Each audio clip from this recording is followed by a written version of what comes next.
नमस्कार, आप सभी का बहुत स्वागत है गुड मॉर्निंग टीवी में। मैं हूं आपके साथ अभिषेक तिवारी। मध्य प्रदेश विधानसभा 2023 के लिए चुनावी माहौल गर्म हो चुका है।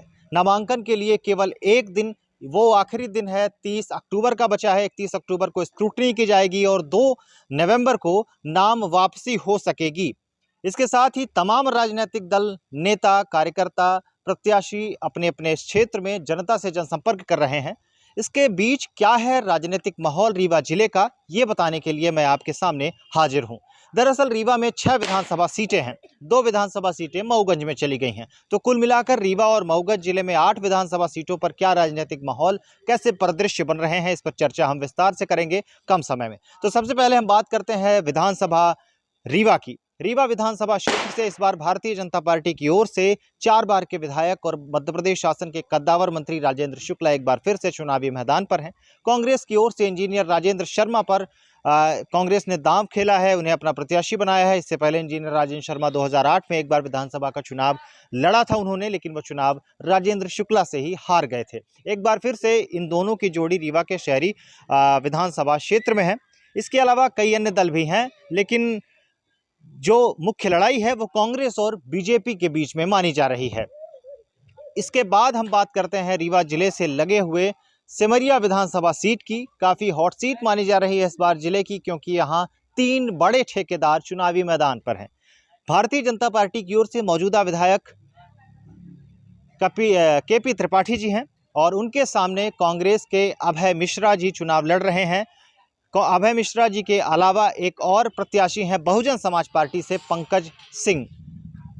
तो तीनों जो प्रत्याशी हैं, इनकी खास बात यह है कि तीनों बड़े ठेकेदार माने जाते हैं और 3 ठेकेदारों के बीच इस बार चुनाव है और देखना है कि जनता कांग्रेस, बीजेपी और बहुजन समाज पार्टी में से किसका चुनाव करती है, क्योंकि मुख्य लड़ाई में यही 3 दल सामने आए हैं और माने जा रहे हैं। गुड़ विधानसभा क्षेत्र की बात करें तो गुड़ विधानसभा क्षेत्र में इस बार का चुनाव जो है, मौजूदा विधायक बीजेपी की ओर से नागेंद्र सिंह है। वरिष्ठ विधायक माने जाते हैं और इनकी उम्र भी 80 के पार चली गई है। पहले माना जा रहा था कि अगर उम्र फैक्टर बनी तो इनका टिकट कट सकता है, लेकिन बाद में जब भारतीय जनता पार्टी को यह लगा कि उनसे बेहतर कैंडिडेट शायद इस विधानसभा क्षेत्र में नहीं है, तो उन्होंने एक बार फिर से नागेंद्र सिंह को चुनावी मैदान पर उतारा है।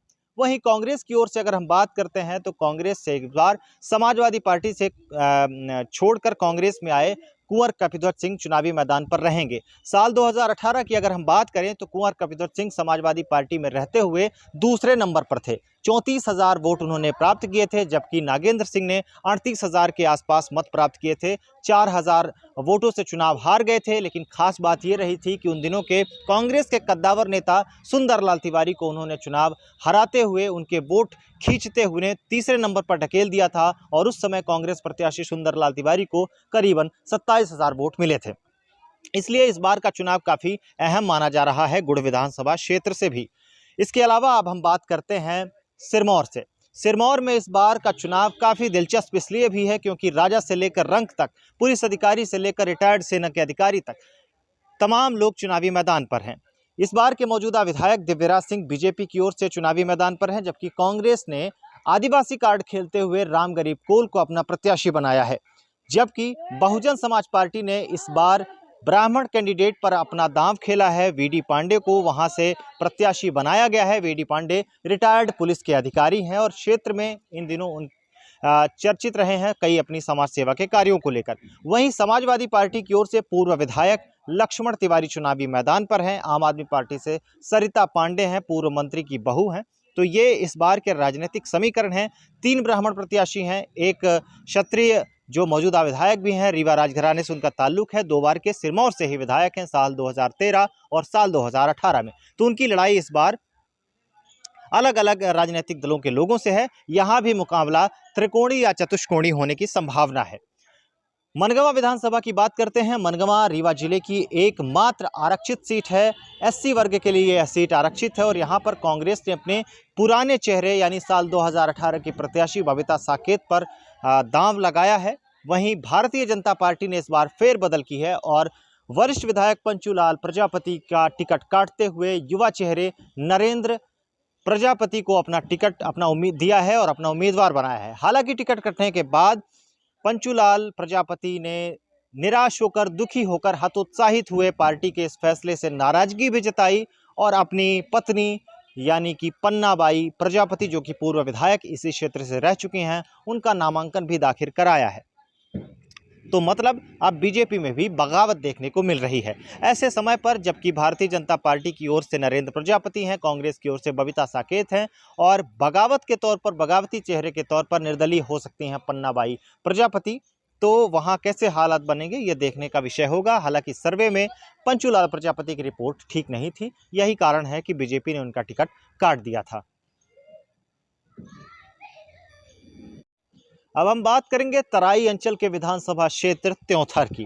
त्योंथर विधानसभा क्षेत्र इन दिनों चर्चा में इसलिए भी आया क्योंकि रीवा जिले का जो बड़ा राजनीतिक घराना है और पूर्व विधानसभा अध्यक्ष स्वर्गीय श्रीनिवास तिवारी के पोते ने कांग्रेस से भारतीय जनता पार्टी में चले गए और उसके बाद उन्हें वहां से टिकट दे दी गई, इसलिए यह भी सीट काफ़ी चर्चा में रही।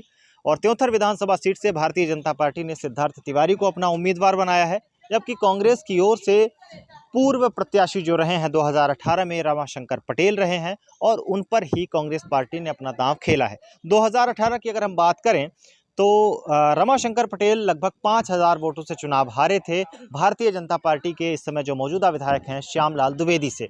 एक बार फिर से कांग्रेस ने ओबीसी चेहरे पर अपना दांव खेला है सामान्य सीट पर, जबकि भारतीय जनता पार्टी ने इस बार कांग्रेस से आए हुए सिद्धार्थ तिवारी पर अपना दांव खेला है और ब्राह्मण बाहुल्य क्षेत्र में जातिगत समीकरणों को साधने की कोशिश की है।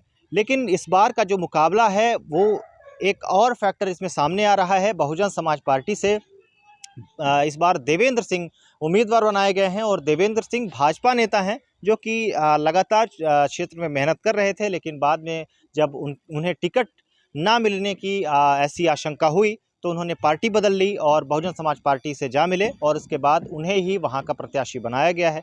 अब ये तीनों ही प्रत्याशी अपनी अपनी जीत का दावा कर रहे हैं। नामांकन 2 प्रत्याशी कर चुके हैं, जिसमें कांग्रेस के रमाशंकर सिंह पटेल हैं और बहुजन समाज पार्टी से देवेंद्र सिंह है। अभी तक सिद्धार्थ तिवारी ने भारतीय जनता पार्टी की ओर से नामांकन नहीं किया है। माना जा रहा है कि आखिरी दिन यानी 30 तारीख को अपना नामांकन दाखिल करेंगे। यहाँ त्रिकोणीय मुकाबला देखा जा सकता है त्योंथर विधानसभा क्षेत्र में। इसके अलावा अब हम बात करेंगे मऊगंज जिले की 2 विधानसभा सीटों की। पहले बात करते हैं मऊगंज की।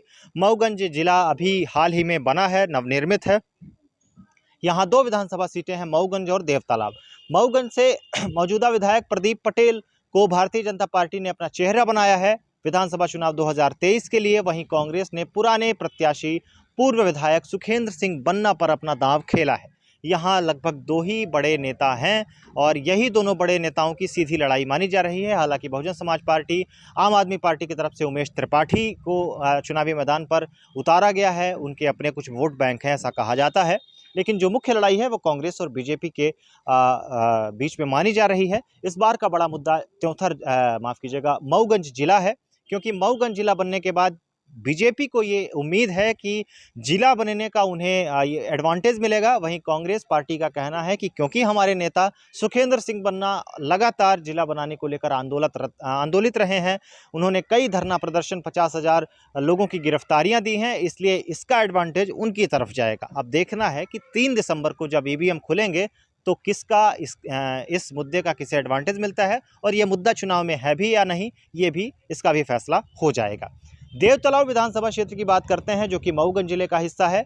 देवतालाब से वर्तमान में मध्य प्रदेश विधानसभा के अध्यक्ष गिरीश गौतम एक बार फिर से चुनावी मैदान में है। साल 2018 से जब यह क्षेत्र आरक्षण मुक्त हुआ था, अनारक्षित हुआ था, तब से लगातार गिरीश गौतम यहां से चुनाव जीतते आए हैं। साल 2003 में पहली बार पूर्व विधानसभा अध्यक्ष और कांग्रेस के दिग्गज नेता स्वर्गीय श्रीनिवास तिवारी को चुनाव हराकर गिरीश गौतम चर्चा में आए थे और उसके बाद 2008 का चुनाव इन्होंने देवतालाब से लड़ा था। 2013, 2018 लगातार चुनाव जीते। पिछला चुनाव लगभग 1000 वोटों से जीते थे, लेकिन उन्हें फिर बाद में जब भाजपा की सरकार बनी तो विधानसभा अध्यक्ष का पद दिया गया। अब विधानसभा अध्यक्ष एक बार फिर से चुनावी मैदान पर हैं, उन्होंने अपना नामांकन दाखिल कर दिया है। उनके सामने जो उनका मुकाबला है उनके ही परिवार के एक सदस्य और उनके भतीजे पद्मेश गौतम से है। पद्मेश गौतम को कांग्रेस ने अपना प्रत्याशी बनाया है और इस बार उन्होंने भी अपना नामांकन दाखिल कर दिया है। तो देवतालाब का जो राजनीतिक समीकरण है वो चाचा और भतीजे की लड़ाई मानी जा रही है, लेकिन कुछ फैक्टर और हैं वो भी बताना मैं आपको ज़रूरी समझता हूं, क्योंकि सीमा जयवीर सिंह जो पिछली बार नंबर 2 पोजीशन पर थे और लगभग 1000 वोटों से चुनाव हार गए थे, वो उन्होंने बाद में बहुजन समाज पार्टी के टिकट से, तो वो उन्होंने बाद में कांग्रेस पार्टी ज्वाइन कर ली और कांग्रेस से लगातार मेहनत करते रहे, लेकिन जब टिकट कटने की आशंका हुई तो उन्होंने पार्टी बदल ली और अब समाजवादी पार्टी से टिकट प्राप्त कर चुके हैं और चुनावी मैदान पर हैं। तो इन्हें भी चुनावी रण में, चुनावी लड़ाई में माना जाना चाहिए। तो तीसरे नंबर के ये हुए। तो देवतालाब विधानसभा क्षेत्र से बहुजन समाज पार्टी ने भी अपना प्रत्याशी उतारा है। तो कुल मिलाकर देखा जाए तो यहाँ त्रिकोणीय या चतुष्कोणीय मुकाबला देखा जा सकता है, लेकिन फिलहाल जो लड़ाई मानी जा रही है वो चाचा और भतीजे के बीच में है। लेकिन इसका एडवांटेज, इन दोनों के घर की लड़ाई का फायदा तीसरा व्यक्ति भी उठा सकता है, ऐसा भी वहाँ के मतदाता कह रहे हैं। और ये रहे विधानसभा चुनावों में रीवा की 6 और मऊगंज की 2 विधानसभा सीटों के हाल। जैसे जैसे चुनाव नज़दीक आएगा, जो जो समीकरण बनेंगे और बिगड़ेंगे उन पर हम तमाम चर्चा करेंगे। फिलहाल जो नामांकन के एक दिन पहले की स्थिति है वो यही है। अभी नामांकन में एक दिन बचा हुआ है, यानी आखिरी 30 अक्टूबर का दिन बाकी है। अब देखना है कि कितने लोग नामांकन भरते हैं, कितने लोग चुनावी मैदान पर आते हैं। 31 तारीख को स्क्रूटनी होगी, जाँच होगी उनकी, और 2 नवंबर तक प्रत्याशी अपना नामांकन वापस ले सकते हैं। उसके बाद ही स्थिति स्पष्ट हो पाएगी कि किस विधानसभा से कितने प्रत्याशी चुनावी मैदान पर हैं। इसी तरह की राजनीतिक खबरों के लिए बने रहे गुड मॉर्निंग टीवी के साथ। धन्यवाद, नमस्कार, जय हिंद।